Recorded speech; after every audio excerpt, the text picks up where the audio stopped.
तो अगर आप कंफ्यूज हैं कि आज के समय में एक ओटीजी ओवन लेना चाहिए या एक एयर फ्रायर या फिर एक माइक्रोवेव ओवन, तो आज के इस वीडियो में हम लोग इसी टॉपिक पे बात करेंगे, पूरा एक्सपेरिमेंट करके और जानने की कोशिश करेंगे कि एक नॉर्मल यूजर के लिए कौन सा होम अप्लायंस उसके किचन के लिए ज्यादा सही रहेगा।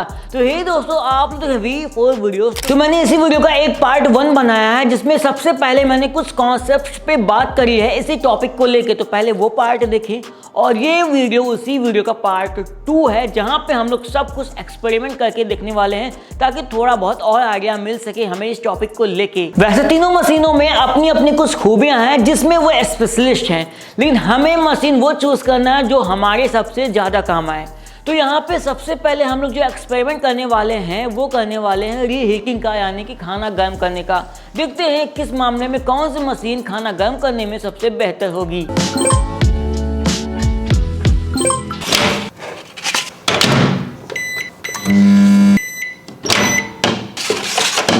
तो जो पैकेज अभी तक हमने गर्म नहीं करी वो नीचे थोड़ा सा सॉलिड है, लेकिन जो हमने माइक्रोवेव से गर्म करी है देखिएगा ध्यान से, वो नीचे काफी ज्यादा सॉफ्ट हो गई है।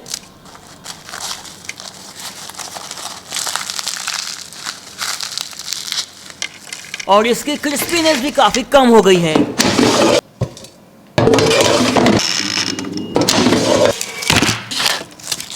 ये देखो, एयर फ्रायर में नीचे ये सॉफ्ट इतना भी नहीं हुआ।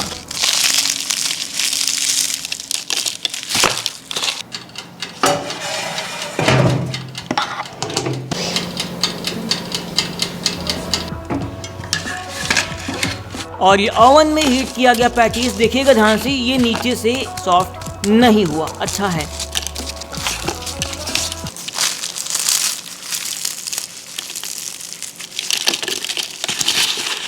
आलू पैटीज इन दोनों मशीनों में काफी अच्छी तरीके से रीहीट हुई और क्रिस्पी हो गई, लेकिन माइक्रोवेव में मुलायम हो गई क्योंकि मैंने यहाँ पे कन्वेक्शन मोड यूज ही नहीं किया, मैंने यूज किया इसका माइक्रोवेव मोड। तो अगर मैं कन्वेक्शन मोड में आलू पैटीज को रीहीट करता तो इसमें भी आलू पैटीज क्रिस्पी हो जाती। और लगभग ऐसे रिजल्ट्स मिलते हैं आपको समोसे और गुजिया में। अगर आपके माइक्रोवेव में कन्वेक्शन मोड है तो समोसा और गुजिया भी इसमें अच्छी तरीके से गर्म होते और क्रिस्पी होते। अगर कन्वेक्शन मोड नहीं है तो हो सकता है वो मुलायम पड़ जाते। अब यहाँ पे हमारे पास एक बर्गर है, इसे रीहीट करना है और देखना है तीनों में डिफरेंस।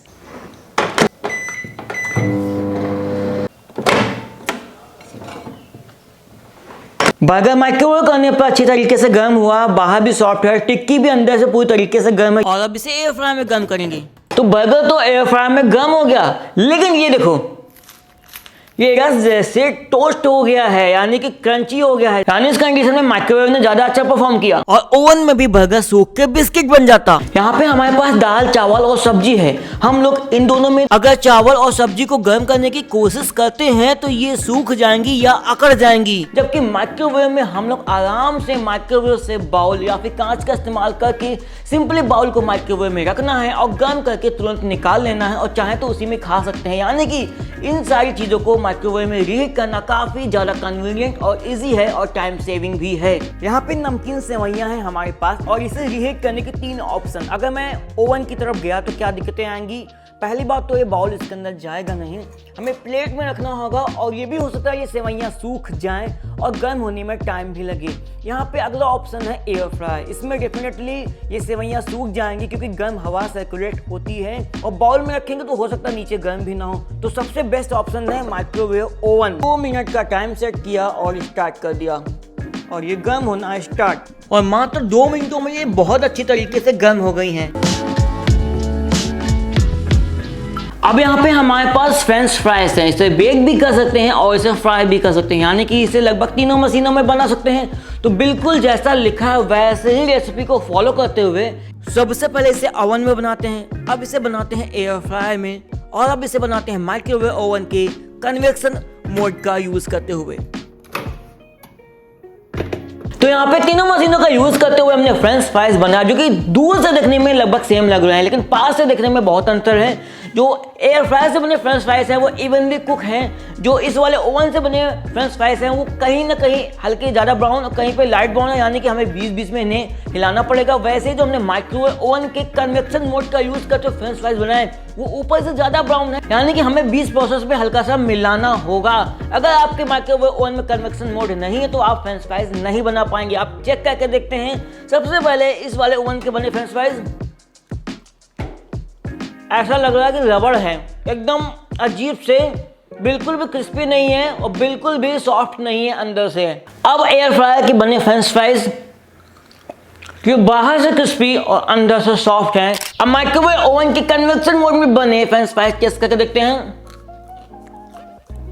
ये भी ठीक ठाक बने हैं लेकिन उतने सॉफ्ट नहीं अंदर से जितना एयर फ्रायर में थे। ऐसा इस वजह से क्योंकि इसके अंदर जो फैन लगा होता है वो सिर्फ ऊपर से हवा फेंकता है और चारों तरफ से हवा सर्कुलेट नहीं होती है, लेकिन इसके अंदर गर्म हवा चारों तरफ से सर्कुलेट होती है। अब तीनों अप्लायंस में पनीर को ग्रिल करेंगे, इसलिए इसके ऊपर हल्का सा ऑयल को स्प्रे कर देते हैं।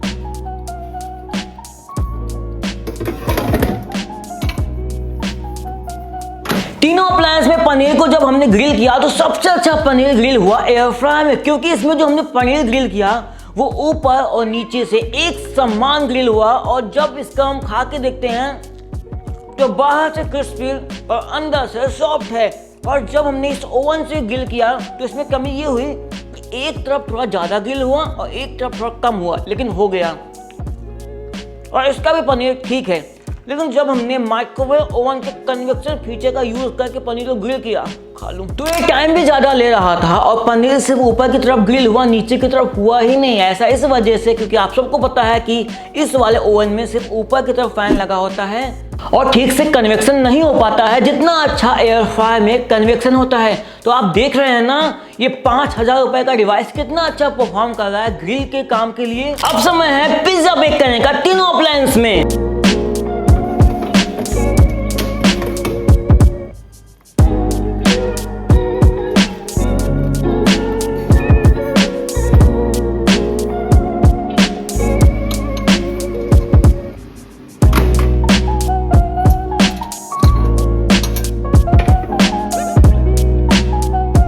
एयर फ्रायर में बना पिज्जा एक नंबर। अब इस वाले ओवन में बना पिज्जा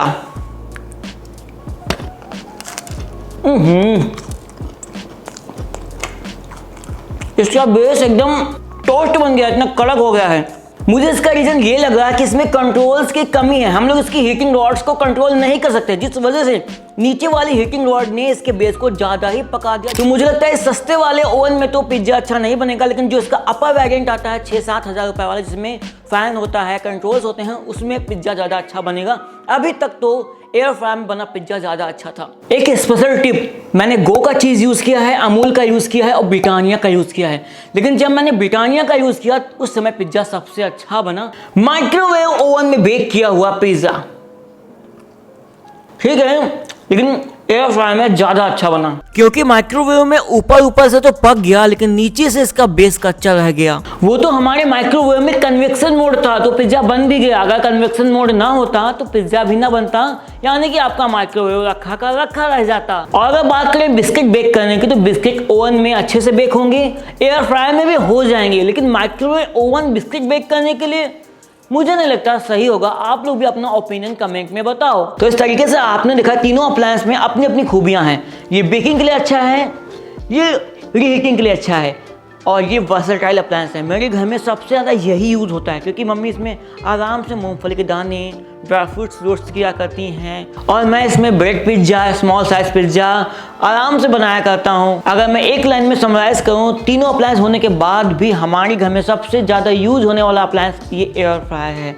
ठीक है, अभी आप लोग भी डिसाइड करो, कमेंट में बताओ कि आपके हिसाब से आपके यूज़ के लिए सबसे बेस्ट अप्लायंस कौन सा है। बाकी मैंने तीनों अप्लायंस के लिंक वीडियो के डिस्क्रिप्शन दे रखी है, आप लोग वहाँ पे जाके इनके बारे में और भी ज़्यादा इंफॉर्मेशन कलेक्ट कर सकते हैं।